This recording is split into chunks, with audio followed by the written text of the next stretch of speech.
A few of you might be familiar with them. Gulf Keystone Petroleum. Their first presentation with proactive investors had a market cap of around 45 to 50 million.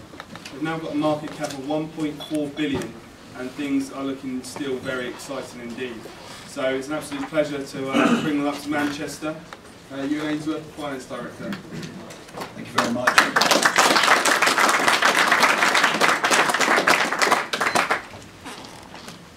Let me just flip through this.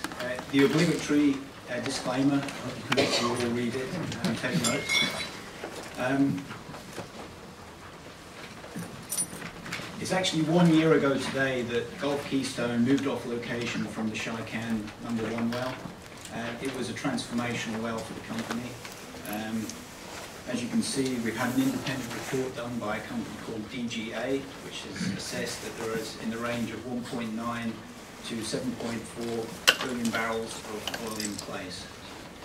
And I think it's also important when we're taking stock that the share, if you look at where the share price has come from, i.e. the 45p a share in March 2009, to somewhere in the region, I think it was 180 to 190 today. And that's a very, very significant increase, potentially, well it was in fact, depending on where you came in, somewhere in the region of 20 to 40 times the return on your investment. So shareholders who were in at that stage and indeed have participated along this journey, if you like, have done very well. So there's a very important question then to ask, well, is that it? Have we actually reached, you know, the peak of the price for the company? And what I intend to do today is hopefully explain to you why we think there's very, very significant upside to come. I mean, that's potential upside. We have to drill some wells to prove up that case, and I'll take you through the analysis so you can come to your own conclusion. Now clearly, because we see such a significant potential upside with the assets that we have in Kurdistan, we clearly needed to be well funded to actually see through both the appraisal of the Shaikan discovery and also follow that up with some exploration wells on our other acreage. And that's why we've made sure that we've got funds to be able to act out on that work program. So we raised, I think it was $165 million in May. That was at 75p a share, and more recently at £1.40 a share, and we raised another $175 million. So the company is well financed. That $250 million most probably is in excess of our current requirements in terms of the current work program that we have, and doesn't include any revenue from our test production that we're currently starting to produce from the Shaikan #1 well.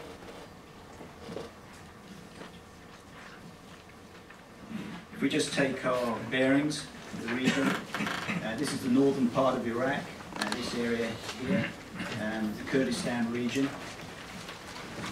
As you can see, we have the heritage discovery, the Moran West in the south. Heading north to the Tak-Tak field, which is currently operated by Sinopec, that's in production. We then come up to our Shaikan discovery. Over here is our more recent discovery, Bajil #1. And then heading further north, we get to the Torquay field, which is operated by DNO. Now, there are some very large existing fields, just either inside or just outside Kurdistan, depending upon how that's finally settled. We have the Kirkuk field. This was discovered back in the 1920s. I believe 60 billion barrels of oil in place. And then there's an oil export pipeline, which heads north, up here, past Berbahar, quite close to the Torquay, and then into Turkey.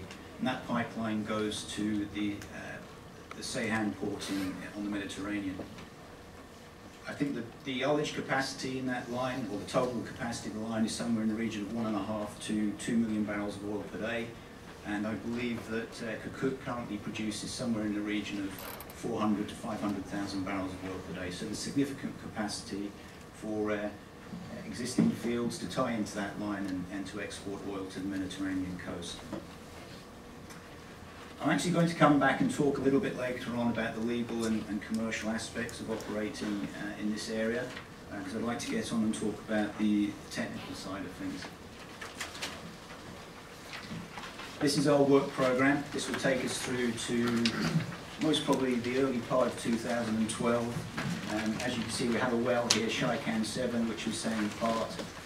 We expect that to most probably continue into the first quarter of 2012. However, we might be able to get this new rig and spud this well sooner, so it's possible that somewhere in January, February time, this work program actually moves forward from what's in here. Just to mention, the handouts that you have in the presentation is different from what I'm going through here. I believe there's a copy of this presentation on the Proactive Investors website, and there's also a short interview with our Chief Operating Officer, John Gerstenlauer, and if you haven't seen it already, I think it's well worth watching. So what this appraisal program and exploration program is designed to do is prove up as much value in as short a period of time as we possibly can. Because we've had a discovery on Shaikan, we've had to sit down with our partners in the Kurdistan Regional Government and agree an appraisal program, and that's why we have the 7 wells. That's now been agreed. We're also drilling our first exploration well, Sheikh Adi. That should finish sometime towards the first or second quarter of 2011. And then we have this Berbahar well and the Bekmi well. Berbahar is operated by Janelle. The Bekmi 1 well is operated by Mol. So what we're going to have is 3 rigs. The AOS Discoverer 1, the Weatherford 842 rig, and a new rig. We've currently got tenders in. We're currently evaluating the price and the technical specification for the new rig. So we're going to have 3 wells which are under Gulf Keystone control, which is going to enable us to drive this work program forward.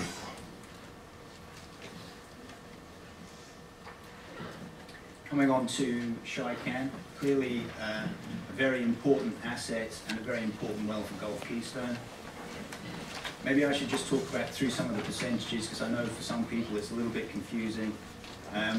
Currently we have 75% on the license, and we also have held in trust Texas Keystone at 5%. That's a company associated with the chairman and chief executive officer. That 5% is going to come to Gulf Keystone at no cost.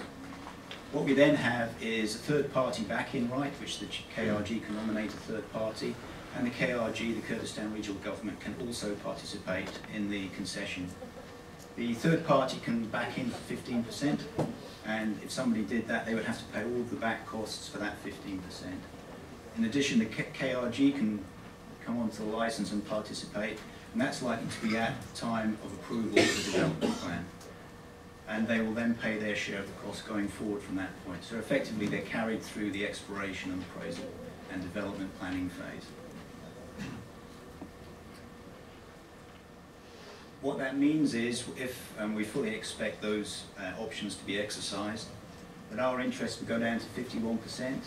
We'd have to do a similar calculation to dilute this 5%, which gets us down to 3.6%. So the total interest would be 54.6% to Gulf Keystone.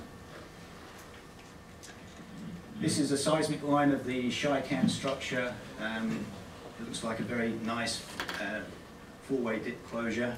And essentially, from drilling this well, every potential horizon in which you could encounter oil and gas, that's both in the Cretaceous, the Jurassic, and the Triassic, we've encountered oil and gas.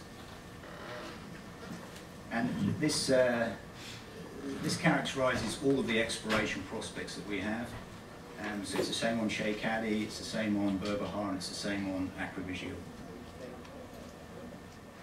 In terms of the status, well, we drilled the Shaikan 1 well. We actually re-entered and tested that in the summer, and I'll come on to those test results. We've also built a production facility, a test production facility. We have a storage tank, can take up to 20,000 barrels of oil per day, and we're currently producing into that tank, and we have some oil sales ongoing at the moment. We're currently drilling the Shaikan number 3 well, and that's to test just the shallow area up here, because we believe there's some movable oil that we missed it the first time around because of various drilling issues, and we didn't have very good logs over that section, so we wanted to go back and have another look.